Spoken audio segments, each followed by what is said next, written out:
Damos gracias a Dios abundantemente por su cuidado y bendiciones.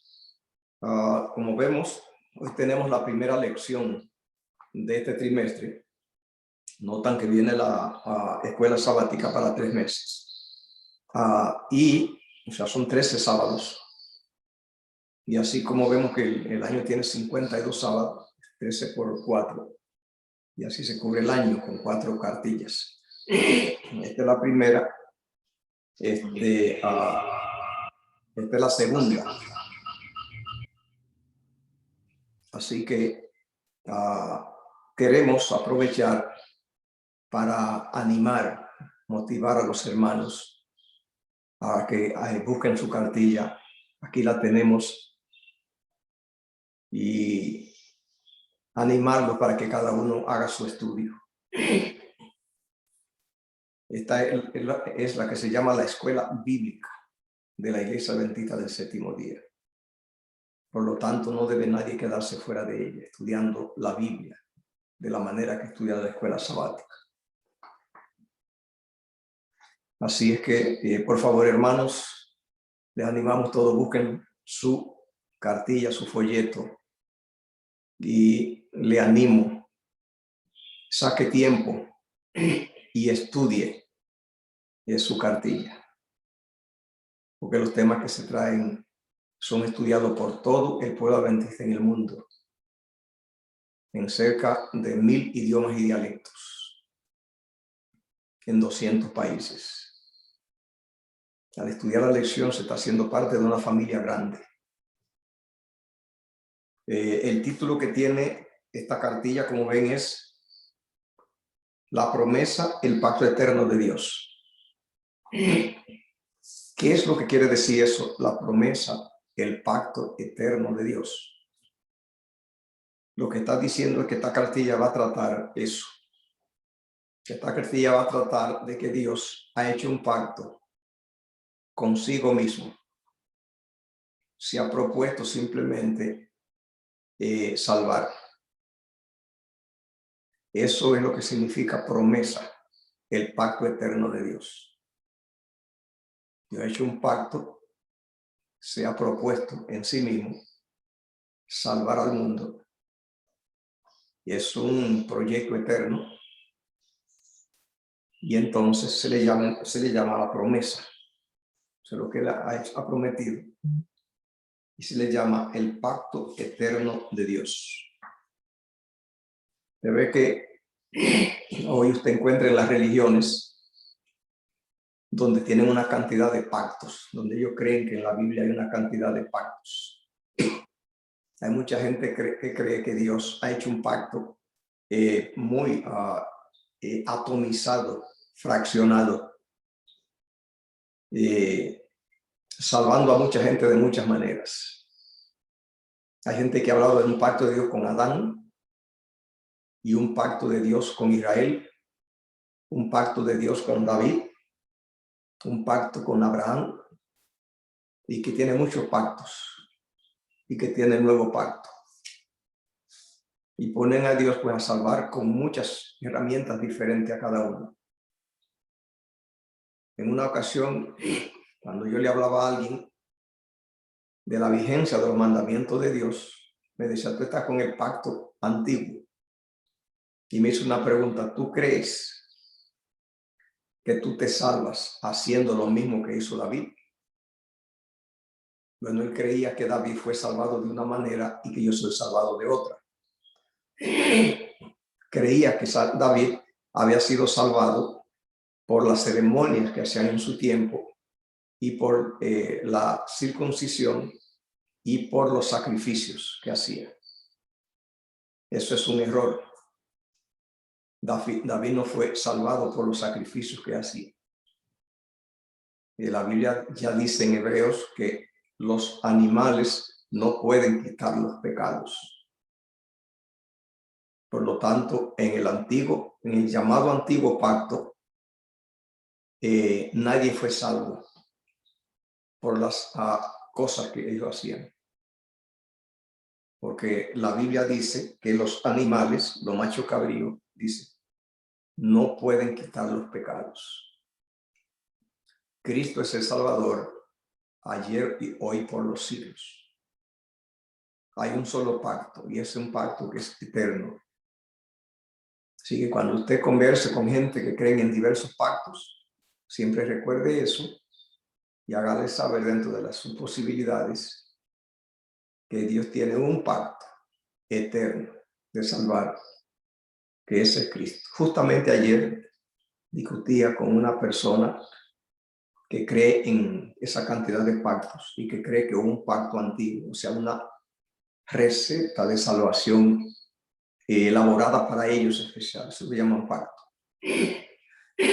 Una receta de salvación para salvar a un grupo.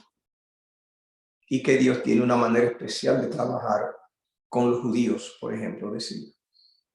Que en eso los gentiles no podemos meternos, decía, porque son asuntos, negocios muy separados.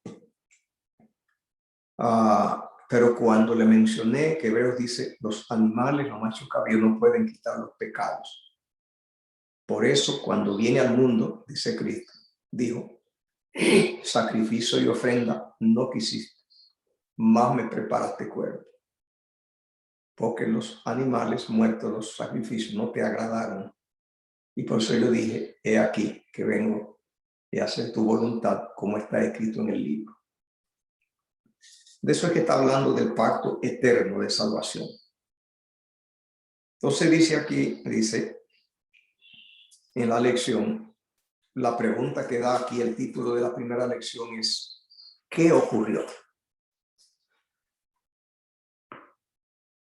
¿Qué es lo que se está proponiendo de la lección cuando pregunta qué ocurrió?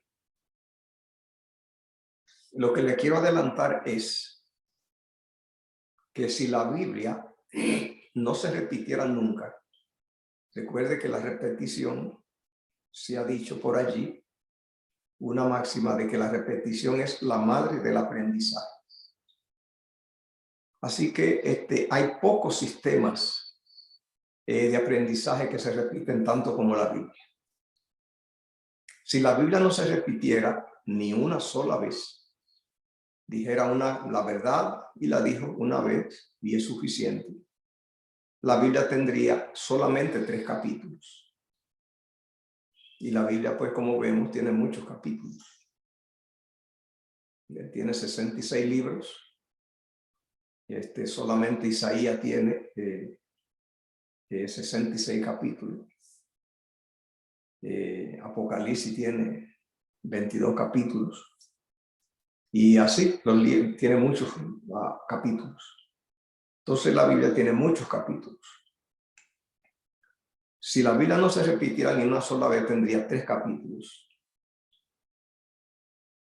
Todo lo que se hace en la Biblia, del capítulo 4 de Génesis en adelante, hasta Apocalipsis 22, es solamente desglosando los 3 primeros capítulos de la Biblia. Eso es lo que hacen todo el resto de los libros. Desde Génesis 4 hasta Apocalipsis 22, todo eso es repetición, buscando mucha manera de explicar lo que pasó en Génesis 1, 2 y 3. Esos 3 capítulos tienen la Biblia entera, toda la verdad. No se necesita más nada de verdades en el plan de redención que Génesis 1, 2 y 3. Así que entonces por eso es que el subtítulo de la lección es ¿qué ocurrió? Lo que está ahí diciendo es para hablarnos de lo que pasó en Génesis 1, 2 y 3. Eso es lo que ocurrió. ¿Qué dice Génesis 1?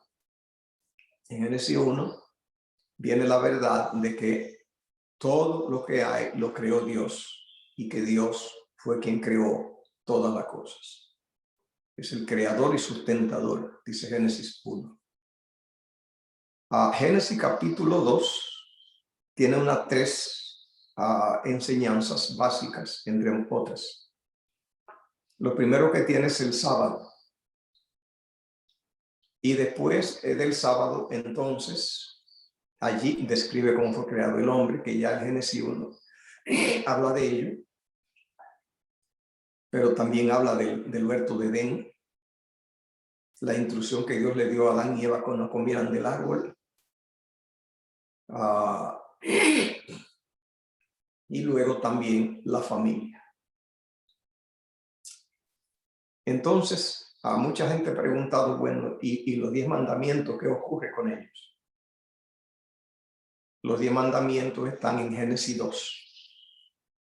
Usted sabe que la Biblia dice que los mandamientos solo son 2. Dice que el primer mandamiento es, dice, el más grande de todos, dijo Jesús, el más grande mandamiento, dijo. Cuando dijo, amarás al Señor tu Dios con todo tu corazón, con toda tu mente, con toda tu alma y con toda tu fuerza. Este es el primero y más grande mandamiento. Y el otro es semejante. No igual, pero semejante. Dice, amarás a tu prójimo como a ti mismo. Dice, esta es toda la ley y los profetas. Esos 2 mandamientos, ¿dónde están? En esos 3 primeros capítulos de la Biblia. En el sábado, allí hay 4 mandamientos. Primero, segundo, tercero y cuarto mandamiento están en el sábado. Y en la familia, que están en Génesis 2, que dice que Dios dijo que al hombre le iba a hacer ayuda idónea, que no era bueno que estuviera solo. Y luego entonces saca una costilla, le hace una mujer, forma la familia. En la familia están los otros 6 mandamientos. Así es que en el sábado hay 4 mandamientos. El sábado involucra el deber del hombre con Dios, adoración. Esos son 4 mandamientos, cubre 4 mandamientos. Primero es, no tenga dioses ajenos delante de mí, no te hagas imagen, no mencione el nombre de Dios en vano, y acuérdate del día de reposo para santificarlo. Esos 4 mandamientos están en el sábado, tienen que ver del deber del hombre con Dios. Y luego entonces después otro mandamiento que dice, después del sábado, el quinto, no matarás. Y esos 6 mandamientos, Dios lo cubría con la familia. Todos los problemas que hay en el mundo, todos, las guerras y toda la violencia, la inseguridad que hay en el mundo,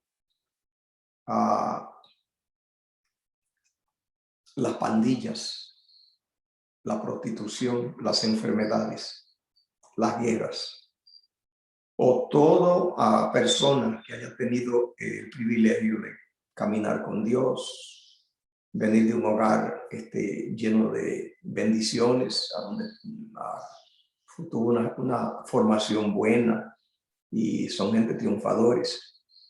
Todas esas cosas, el bien y el mal, todo, se cocinan, se cuecen en la familia, en el hogar, entre el embarazo y los 7 años.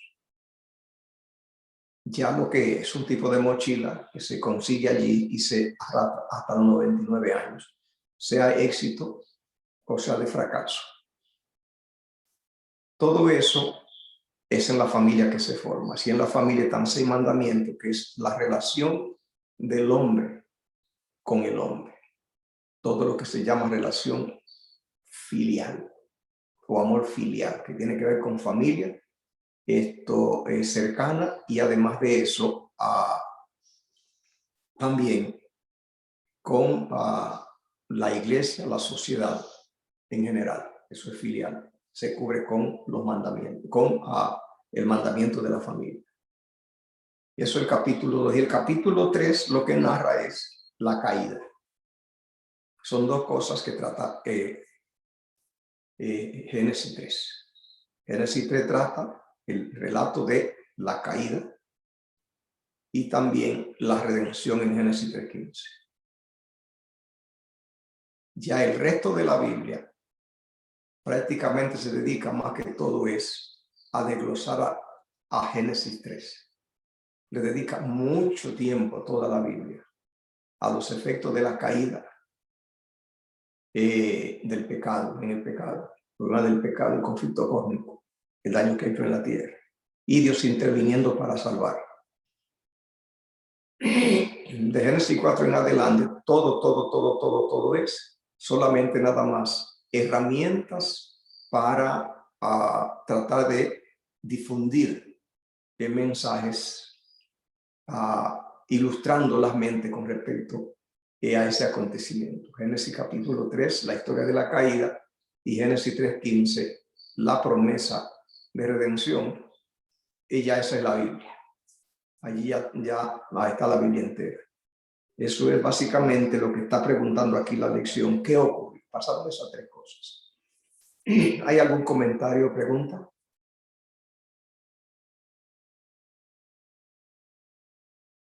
Bien. Recuerden que le estamos animando a que todos busquemos nuestras cartillas y tomemos nuestro tiempo en la semana y estudiemos. Porque la clase se ha diseñado simplemente para que sea una clase. Necesitamos la opinión y el comentario de los hermanos. Recuérdenlo. Necesitamos el comentario, la opinión de los hermanos en la escuela sabática.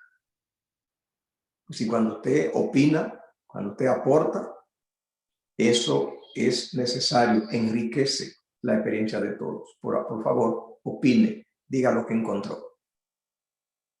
Que en estos capítulos es fascinante encontrar el amor creador de Dios y el gran propósito que tiene para cada uno de nosotros de tener su imagen y que Él pueda completarla con el poder de su espíritu, ya que el pecado entró en este planeta. Gracias, mi amor. Pastor, buenos días. Sí, Erika. Pastor, con esta lección ayer me quedé pensando, a mí me gusta mucho salir a la naturaleza, mucho me ayuda bastante. Entonces, estaba pensando que el Señor no les dio un templo a Adán y a Eva para ir a orar. Entonces, como a mí me gusta orar cuando estoy en el parque, cuando me siento a verle el agua, como que me comunico más con Él, como siento como lo encuentro a Él ahí, lo encuentro en el ruido de los pájaros, así.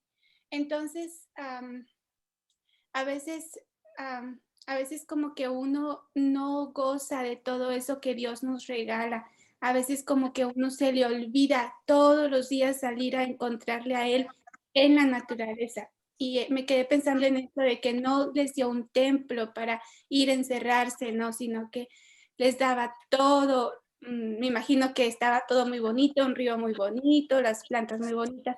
Y se me hace muy bonito cómo Él nos dio todo para que nosotros nomás solo disfrutemos. Gracias, Erika. Hay un tema que tengo en Facebook y YouTube. El título es Las 7 maldiciones de los templos. Los templos son pues un gran retroceso a la religión, los templos. Un gran retroceso. Los templos son pues construcción humana. Y entonces eso ya pues le afecta. Lo que Dios dejó para que nos comuniquemos como escenario para comunicarnos con Él fue la obra de Él. Y los templos pues no son obra de Dios. No estaba en la mente de Dios los templos y no ayudan, nunca han ayudado. Israel, que era que tenía el templo, en realidad Israel era que tenía el templo desde Adán hasta Israel, que pasaron 25 siglos, no se hizo un templo nunca. Se adoró como Dios mandaba, en la naturaleza, rodeado de la obra de Dios. Los templos comenzaron fue en el desierto.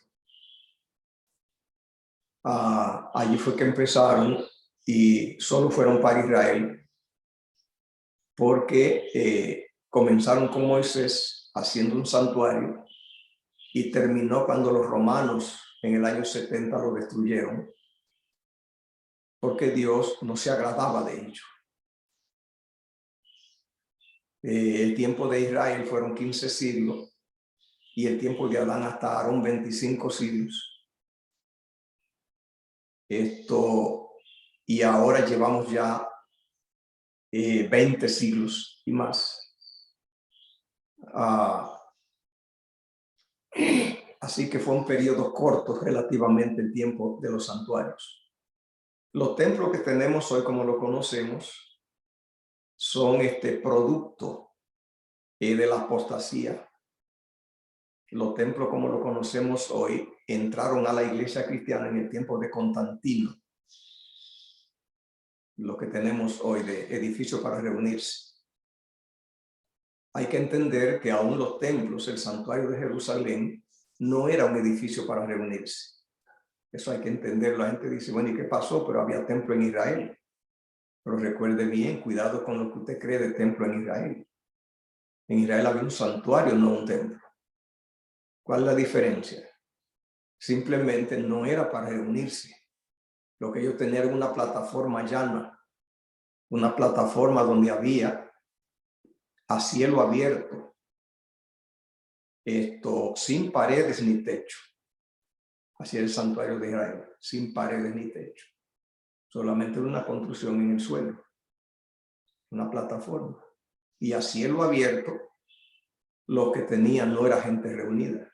No se hizo para reunir gente. Porque el santuario que Moisés hizo en el desierto, recuerde bien, Israel tenía alrededor de 1 millón de miembros cuando vinieron al desierto, más de 1 millón, se calculó 1.200.000. Y hoy no tenemos edificio para 1 millón de personas, que quede claro que hoy tenemos edificios de reuniones. No vayan nunca a creer que eso pasó en el pasado y que Dios nunca planificó eso, porque como le digo, fue en la naturaleza desde Adán hasta Aarón. Y luego después, a partir de Moisés, hasta que los romanos destruyen, era una plataforma. Lo que hizo Salomón fue así. Porque en el tiempo que Salomón hizo su templo, Israel pasaba, ya rebasaba 2 millones de personas, la nación. Y hoy no tenemos edificios para 1 millón. Por lo tanto, nadie espere que esos santuarios que ven en la Biblia era para reunirse. No ha habido eso nunca. Eran plataformas abiertas que toda la población pudiera mirar lo que estaba pasando. Que eso es lo que Dios ha querido. Y en el monte era que eso se podía hacer. Así que los edificios para reunirse gente de origen pagano, eso entró con Constantino, porque los templos mismos eran obras idolátricas. La arquitectura es idolatría. La arquitectura misma era un proyecto, era una liturgia, la construcción misma. Entonces, cuando Sansón, ciego, oró para poderse vengar de los filisteos, ellos sí tenían un templo y murieron miles, porque eso. Pero en Israel no había templo. Si alguien quería derribarlo para matar a la gente, no iba a derribar nada, porque el santuario de Israel no tenía techo. Lo que tenía techo eran los cuartos, a donde guardaban los utensilios del templo. Pero donde se hacían los cultos no tenía techo, era a la vista. Eso tiene que quedar claro, tiene que saberlo. Así que entonces, si nosotros queremos entender cómo fue que Dios pidió que se le adorara, es como se hizo desde Adán hasta Aarón. Y luego cómo lo hizo Cristo. Que Cristo fue al templo en ocasiones, pero recuerde, pero no tenía techo. Había edificios allí para actividades, pero no el santuario, no tenía techo. Tenía que estar a la vista, tenía que ser visto por el pueblo. No podía cometerse el error que se comete hoy, que en un edificio usted mete 1.000 personas, o 500, o 100, o 20, y los otros no pueden ver. Dios no opera así. La cosa tenía que ser hecha que fuera vista por la nación entera. Y las paredes no permiten eso, ni los techos. Así es, así ve la historia. Eso hay que saberlo. Así como dice Erika, el templo de lo que Dios creó, o sea, la naturaleza, de la mano de Dios, eso es lo que Dios dejó. Y el pueblo de la última generación esperará a Jesús en las nubes con ese tipo de templo, porque los otros arruinan, dañan la religión. ¿Hay algún comentario o pregunta al respecto?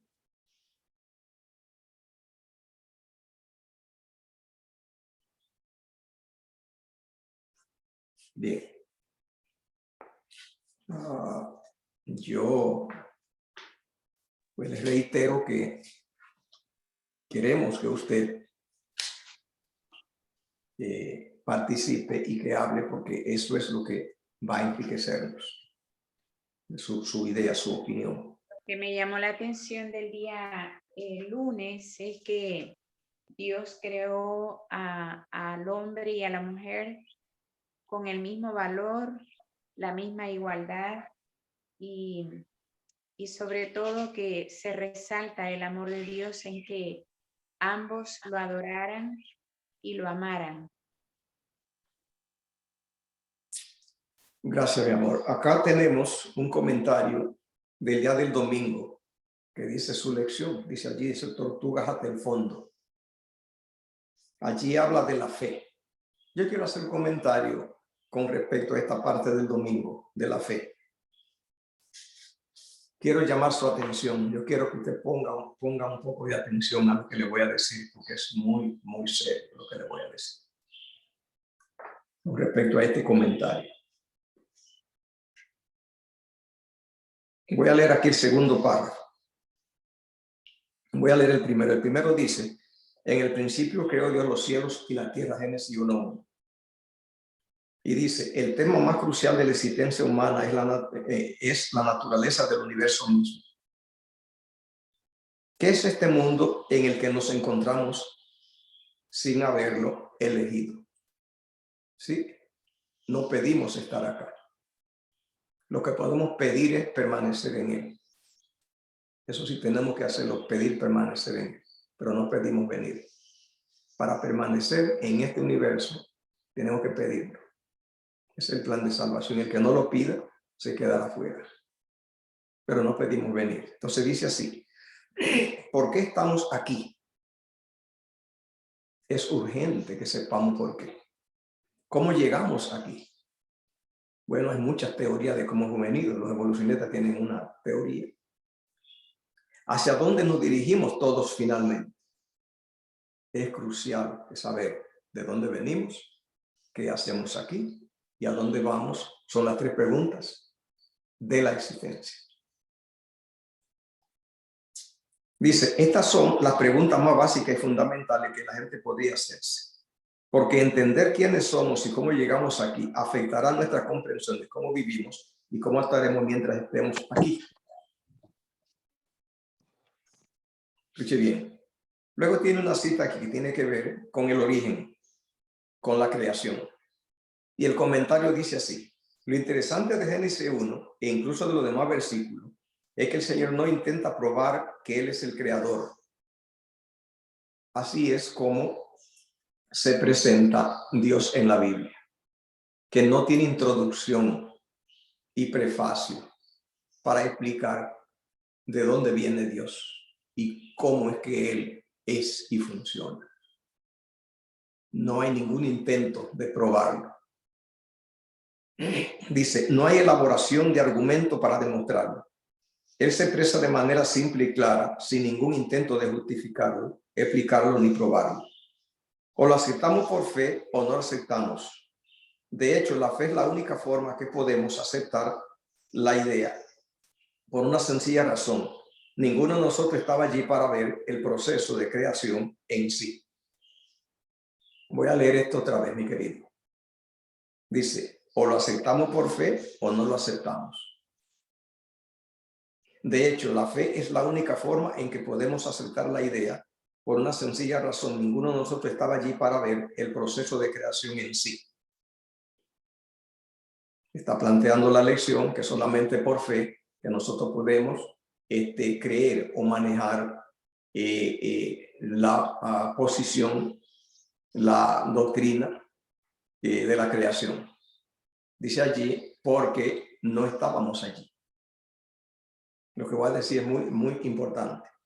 Dice, obviamente habría sido una imposibilidad lógica para nosotros haber estado allí en nuestra propia creación. Escuche bien. Dice, incluso los secularistas, independientemente de su punto de vista sobre los orígenes, tienen que adoptar ese enfoque con fe por la misma razón que nosotros. Como creacionistas, ninguno de nosotros estuvo allí para ver el evento. ¿Qué es lo que quiero decir? Quiero decir que la lección está sugiriendo de que ni nosotros los creyentes, ni los ateos, ninguno de los dos estábamos allí en la creación. Que ninguno, somos testigos oculares. Que por lo tanto tenemos que tener, digamos, creerlo por fe. La fe que tienen los ateos es que fue por evolución de moluscos. Pero ellos no estaban allí, así que por fe. Porque desde que uno no vio, ya es por fe. Nosotros creemos que tenemos otro origen, que fue Dios quien creó. Solo que igual que ellos, tenemos que usar la fe. Ahí es que quiero llamar su atención, mi querido hermano. Tengamos cuidado con la fe. Porque existe una fe, escuche bien querido, existe una fe ciega y una fe vidente. No es bueno que los cristianos nos confundamos con esos dos tipos de fe. No son iguales. Lo que quiero decir es que sí, hasta cierto punto, los ateos viven por fe y los creyentes también. Eso es verdad. ¿Cómo podemos probar eso? Bueno, número uno, que ellos no estaban allí en su pasado y nosotros tampoco. Así que eso es por fe. Pero también el futuro ellos lo manejan por fe. Nosotros creemos por fe que Jesús vendrá. Ellos creen por fe otra cosa, pero es por fe igual. ¿Por qué? Porque ni podemos viajar al pasado para confirmar por nosotros nada, pero no podemos ir al futuro para confirmar tampoco. Eso hace que tanto el creyente como el ateo vive por fe. Así que cuando usted discuta con un ateo y él quiera burlarse de usted porque usted tiene fe, recuerde que él todo lo hace por fe. Número uno, porque él no estaba en su pasado. Puede creer lo que quiera, moluscos, evolución, pero no estaba. Es fe. Y tampoco él puede decir, no, el mundo dura eterno y lo que sea, cualquier cosa. Pero lo importante es que él no estará allí. O sea que a él ahora no puede ir para saberlo. Eso es lo importante. Entonces ya eso hace que estamos por fe igual todos. Eso hay que saberlo. A donde quiero llamar la atención es de que la fe del ateo y la del creyente en el plan de Dios no son iguales. Usted dirá, no, porque tenemos nosotros una seguridad más creíble. No, no es por eso. La razón por la cual en el plan de Dios, Dios no quiere que la fe del ateo y del creyente sean iguales, es porque, grábese esto, querido, la fe del creyente en el plan de Dios no es ciega, porque Jehová, Dios, les revela a los que se lo piden el proyecto.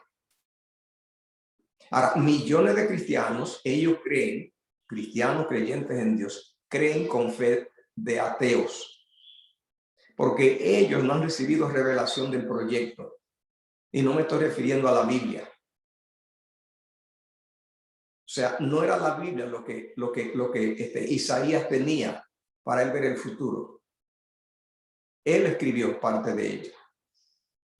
La fe de Isaías y el futuro no era como la de los ateos. Isaías era vidente. Jehová no vidente le enseña los proyectos.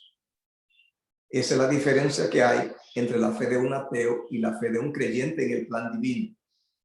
Recuerde que hay cantidad de creyentes en Dios que su fe como la de los ateos, debido a que ellos no tienen capacidad, no han recibido el don de mirar el futuro. Jehová tiene en su agenda mostrarle el futuro a los que se lo pidan, para que la fe no sea como la de los ateos, ciega. La sierva del Señor, cuando ella viajó a Europa, que es un continente lleno de historia, ella viajaba en el tiempo. Y cuando llegaba a cada lugar, describía todo lo que había pasado por milenios incluso. porque lo veía todo. O sea, eso tiene que quedar claro. ¿Hay algún comentario o pregunta?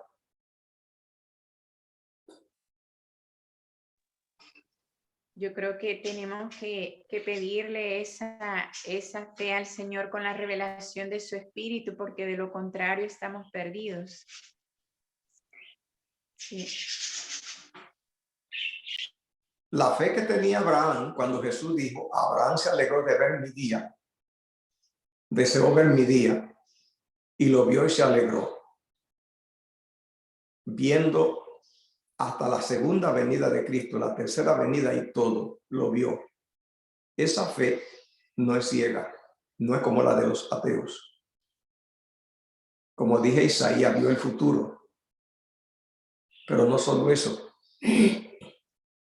Pablo lo vio el futuro. O sea, quiero que veamos la diferencia que hay entre la fe del que recibe revelación y del que no recibe. Del que no recibe la fe ciega. El plan de Dios es que los creyentes, sus hijos, tengan la fe, la herramienta de Dios, a donde no crean con fe ciega, sino que vean el futuro. ¿Algún comentario o pregunta? Yo agradezco mucho este comentario de evidente, pastor, porque sí, no puede uno estar enamorado de algo o de alguien que no se ve. Y sí, y yo veo que sí, Dios es visible.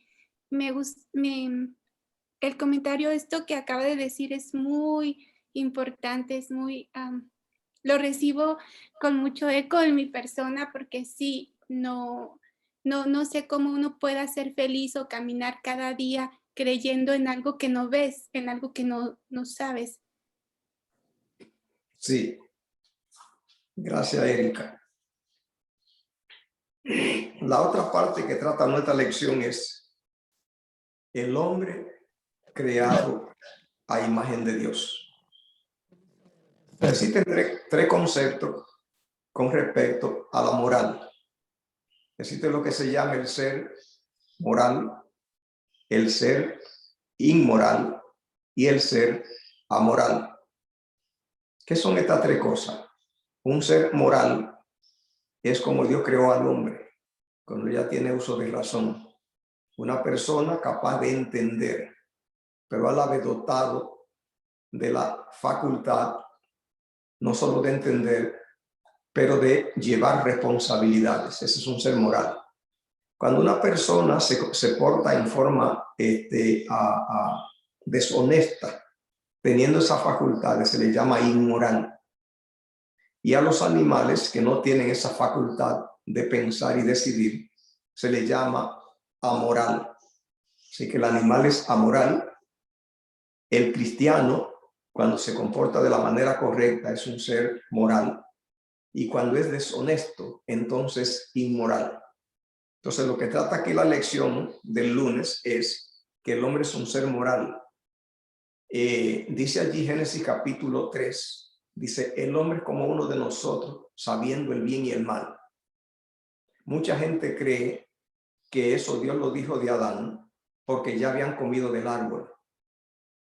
No fue porque comieron del árbol prohibido que Dios dijo que Adán y Eva eran como uno de ellos, sabiendo el bien y el mal. No fue por comer, no fue por la caída, sino que el hombre fue creado a imagen de Dios. El hombre fue creado como uno de nosotros, sabiendo el bien y el mal. Ese bien y el mal que Adán tenía no tiene nada que ver con la caída, sino que el hombre fue creado así. Eso queríamos aclararlo también. Otro detalle que queremos ver también de la lección es en cuanto al árbol. Esa parte del miércoles, el árbol. Tenemos que entender bien qué ocurrió con el árbol. Mucha gente no entiende la diferencia que hay entre el árbol del conocimiento del bien y del mal y el conocimiento del bien y del mal y el árbol, que son dos cosas diferentes. Una cosa es el conocimiento del bien y del mal y otra cosa es el árbol del conocimiento del bien y del mal. En el conocimiento del bien y del mal no hay ningún mal. Y en el árbol del conocimiento del bien y del mal no hay ningún mal. Si en el árbol del conocimiento del bien y del mal hubiera algún mal, entonces el mal fuera de origen divino, porque quien puso el árbol allí fue Dios. Por lo tanto, si ese árbol tuviera el bien y el mal, entonces Dios fue quien lo puso. Lo que queremos aclarar es que una cosa es el conocimiento del bien y del mal, y otra cosa es el bien y el mal. El conocimiento del bien y del mal es lo que Dios le dio a Adán y Eva. Dios le dio a Adán y Eva el conocimiento del bien y del mal. Y lo dio instrucciones para que ellos supieran cómo administrar la creación y cómo obedecer a Dios. ¿Qué es el conocimiento del bien y del mal? Yo lo describo de la siguiente manera. Es cuando el maestro de manejar carros, vehículos, o maestro de pilotear aviones, instruye al estudiante y le dice cómo manejar el carro o el avión para que no se estrelle, para que no choque, para que no se vaya por un hoyo, para que el avión no se caiga. Necesita conocer bien de aeronáutica y de aviónica y de mecánica. Entonces ya sabe cómo manejar bien y ha sido instruido para evitar manejar mal. Y eso es el conocimiento del bien y del mal. Esa instrucción fue Dios quien la dio. En ella no hay ningún mal, sino conocimiento del bien y del mal. O sea, la idea de cómo evitar el mal, de cómo entender cómo funcionan las cosas. Eso tiene que quedar claro. Por lo tanto, cuando dice aquí el conocimiento del bien y del mal, no tiene nada que ver con la caída, sino que allí lo que pasó en el Edén es que Dios los instruyó a ellos en el bien y el mal para que ellos conocieran cómo ellos caminar y desenvolverse. Si Adán y Eva decidían manejar mal lo que se le entregó en las manos, ya es una decisión de ellos y es lo que decidieron. Ellos no tenían que hacer eso, porque se los instruyó en el bien y el mal, justo para que ellos, si querían, ellos pudieran manejar todo sin cometer errores. ¿Hay algún comentario o pregunta?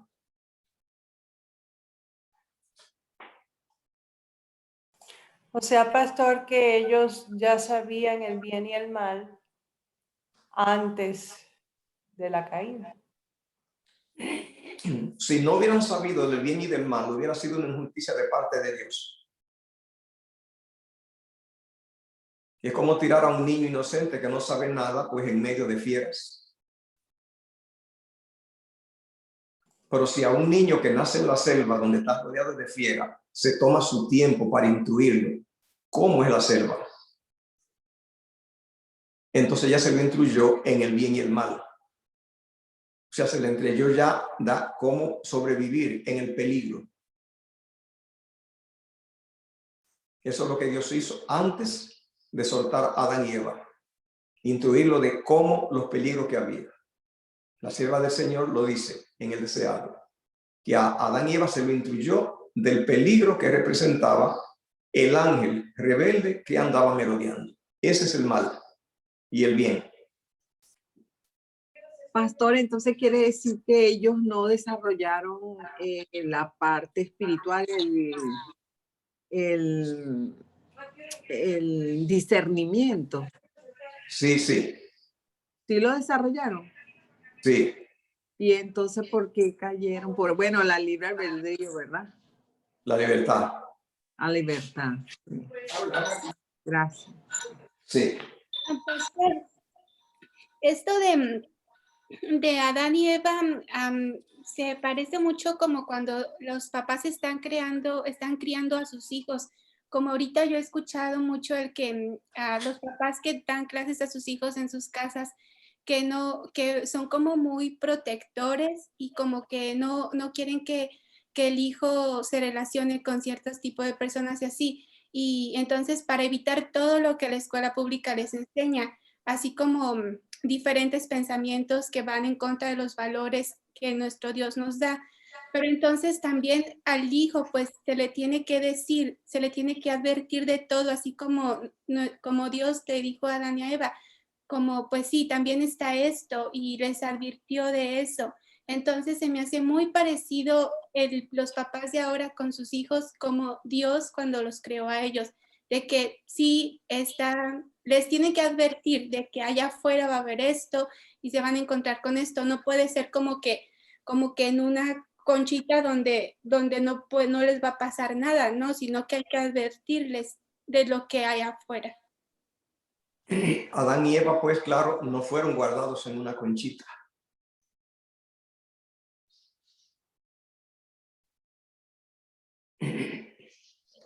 Pastor, una pregunta.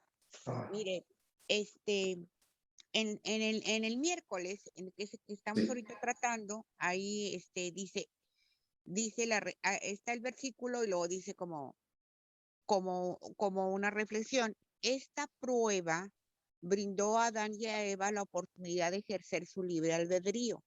Entonces, ¿cómo podemos entender, pastor? Ya lo hemos estudiado otras veces, pero quisiera en esta parte de Génesis entender qué propósito tenía, cómo fue esta prueba, porque pues como hemos entendido, Dios es amor y no anda probando sus hijos para que caigan, ¿verdad? Pero entonces, ¿podría usted explicarnos, ampliarnos un poquito este concepto de prueba que está ahí en respuesta al versículo? Yo no comparto el concepto de prueba allí. Así es, pastor, yo No, tampoco. yo lo que creo es de que Dios tomó a Adán y Eva y también nos está haciendo con nosotros, de instruirnos en el conocimiento del bien y del mal, simplemente para que salgamos a dar la cara en la vida. Porque Así la es. vida está llena de responsabilidades. Es lo que yo vi que Dios hizo con Adán y Eva. Así es, pastor, gracias. Bien. Como tú dices, como tú nos has enseñado que el árbol es solamente un título que le dio a Adán y a Eva para poder ejercer su libertad de decidir, y ahí se ve la misericordia, el amor y la bondad de Dios también. Sí. Adán y Eva, antes de pecar, conocían el mal a nivel de conocimiento. Porque ella, número uno, sintió algo de temor cuando oyó a la serpiente hablando. Y número dos, lo que Eva tenía que hacer era desconfiar de Satanás, desconfiar de la serpiente y no permitir el diálogo con la serpiente. Eso es el consejo, la sugerencia que la lleva del Señor. Así que simplemente ella no debió consentir en un diálogo a donde se estaba poniendo en tela de juicio. Y esa actitud de huir, de evadir situaciones, de descubrir que hay situaciones hostiles, eso es conocimiento del mal. Y Eva debió huir, debió sospechar que había peligro, debió simplemente rechazar el diálogo. O sea, debió olfatear que había peligro. Esa actitud es conocimiento del mal, no la experiencia del mal. Es diferente entre conocimiento del mal y experiencia del mal. ¿Algún comentario o pregunta? Sí, pastor, mire, Sí. con perdón. Adelante. Sí, con este ejemplo que enfatiza, mire, es que la lección fue escrita por hombres y mujeres como usted y como yo, ¿verdad? Sí. Pero como nosotros hemos aprendido, hemos entendido ya por ya tiempo el carácter de Dios, el verdadero carácter, y cómo nuestra mente, nuestra cultura, nuestra mochila, como dice usted, que traemos cargando, ha distorsionado este concepto de Dios, de su carácter. Pues cuando vemos estas palabritas, ¿verdad? Como haga de cuenta que en el miércoles es como una palabra clave, la prueba. Pero entonces yo vuelvo a la reflexión que he hecho en estos últimos días, bueno, en meses ya, o años, de que cuando leamos algo como que es una alerta para mí, si a mí la palabra prueba para mí es una alerta, como que no cuadra con lo que yo ya he aprendido de Dios, entonces ahí sujetemos esa inquietud que nace en nosotros al leer eso, la sujetemos a lo que ya hemos aprendido sobre el carácter de Dios y podrá ampliarse mucho el término, ¿verdad? El propósito que Dios tenía en poner ahí el árbol, ¿verdad? Era como usted nos lo ha explicado ahorita, dar a conocer a Eva y a Adán que había, aparte del bien, había mal y que había que huir de él, simplemente, ¿verdad? Entonces, no era precisamente para ver si caían en el mal, desobedeciendo, ¿verdad? Como se sugiere casi en la lección del miércoles. Entonces, yo me siento agradecida al Señor, muy feliz de conocerme cada día más y ver estos pasajes a la luz de lo que hemos estado aprendiendo, que es vital, pastor, porque mire, yo lo veo en muchas partes, ¿verdad? Cómo el carácter de Dios es malentendido y le aplicamos términos nuestros, idiomáticos, a la Biblia y entendemos todo mal, ¿verdad? Cuando no aplicamos este concepto básico de que Dios es amor y cómo es el amor de Dios para sus hijos. Entonces, pues le agradezco a Dios y podamos ser, digamos, propagadores de este conocimiento que Dios nos ha dado, de esta apertura en la mente, de revelarnos su verdadero carácter. Porque la verdad de las cosas, yo veo para un lado, veo para atrás, veo para adelante, y la gente todavía tenemos, y yo misma me cuento con ellos como barreras todavía que estoy luchando contra ellas para ver a Dios como Dios es. Amén. En el ejército, por ejemplo, no prueban a nadie. En el ejército entrenan. En las empresas no prueban a nadie. En las empresas entrenan. Entonces sí sabemos que Dios entrena, porque el ser humano simplemente es entrenado para enfrentar la vida, para crecer, para conocer. Entonces yo la palabra prueba no la uso. No la van a escuchar. La quité nunca la he usado en los últimos muchos años. Lo que uso es la palabra entrenamiento, habilitación, esa sí la uso, habilita, Dios capacita para realizar cosas. Eso sí, es el método que yo uso, habilitación. Prueba no. Entonces, bien, creo que terminé. Sí. Perdón. Sí. Quería entonces preguntar, pastor, entonces ese fue el propósito de Dios decirles a ellos que no comieran de ese árbol, ¿Cuál? el de entrenarlos. No. Ok. No, el ¿por qué? propósito de decirle que no comieran del árbol, ese es el conocimiento del mal. Es lo mismo que pasa cuando usted estaba aprendiendo a manejar. Simplemente que te dijeron que en una curva cerrada no fuera a gran velocidad. Eso es todo. Porque hay una fuerza llamada la fuerza G, gravedad, que simplemente si va a gran velocidad, la gravedad va a reclamar el vehículo que siga derecho y va a tener problemas para la curva. Otra cosa también que te enseñaron cuando manejaba era que si vas a gran velocidad, cuando tú no sabes el poder, la capacidad que tienen tus llantas de agarre, tampoco ha mirado cómo está la carretera, si está con una llovizna que hace un tipo de grasa. O sea que el universo es mecánica y en mecánica se dice cómo es que se fracasa y cómo es que se triunfa. Ese es el mal y el bien. Cuando Dios le dice a Adán que no coma del árbol, lo que le está diciendo es que esa palanca no se mueve cuando un avión va subiendo, porque va tomando altura. Y si pierde altura, sin estar estable, se va a estrellar.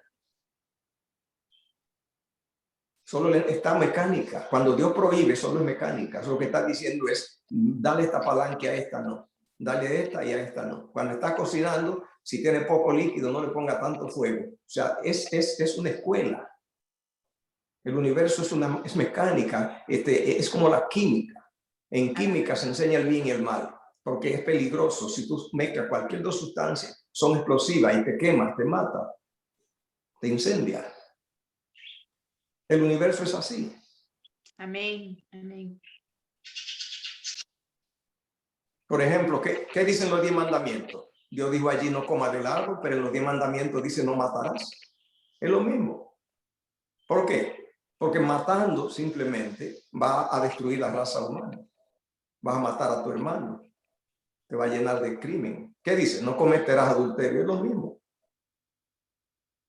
En ese no comas del árbol estaban todos los mandamientos de prohibiciones. Estaban en uno. Por eso le dije que en Génesis capítulo 2 están los 10 mandamientos. Creo que el tiempo ha pasado. Perdón, pastor, solo quería terminar diciendo que quizás lo que, por lo menos a mí, cuando pienso no matarás o no adulterarás y luego no comas del árbol, como que no tiene el mismo peso, porque yo entiendo que matar y adulterar es malo, más comer del árbol no lo ve uno como algo que sea malo, vaya, comer de un árbol, literalmente. Eso depende a qué tú le llamas malo. Lo que pasa es que tú estás manejando la idea de que lo malo es una opinión de Dios. Y ocurre que no lo es. Lo malo es una palanca que simplemente daña el viaje, obstruye el motor. No es Dios el que está envuelto en el comportamiento. No es de él que vienen los resultados. Es en la acción que están los resultados. Por eso tú crees que en el árbol hay algo y que en no matar hay otro. Ninguno de los dos es Dios el que tiene ninguna acción. En los dos son palancas, son piezas, motores.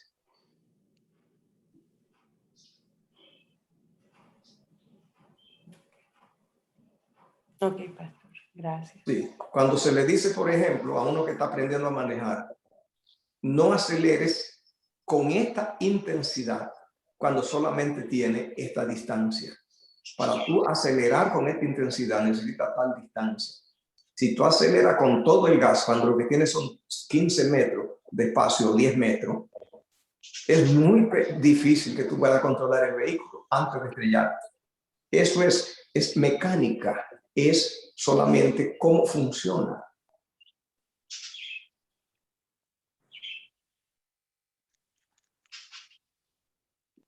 Y que lo hermoso de esto es que Dios nos creó, como dice el comentario bíblico, para gloria de Él, que pensó en nosotros que fuéramos su familia. Es algo hermoso, impresionante, que nos cree con ese propósito, y entonces descartamos que si nos creó con ese propósito, no nos está probando como se nos ha enseñado por mucho tiempo, ¿verdad? Dios lo que hace es que enseña su carácter y nos habilita para rendir, para ser hábiles, para ser expertos, para poder hacer nuestras responsabilidades. Voy a orar. Padre, grande es tu misericordia, gracias por tu cuidado. Nos ponemos en tus manos, cuídanos, bendice el resto de las actividades en el nombre de Jesús. Amén. Amén.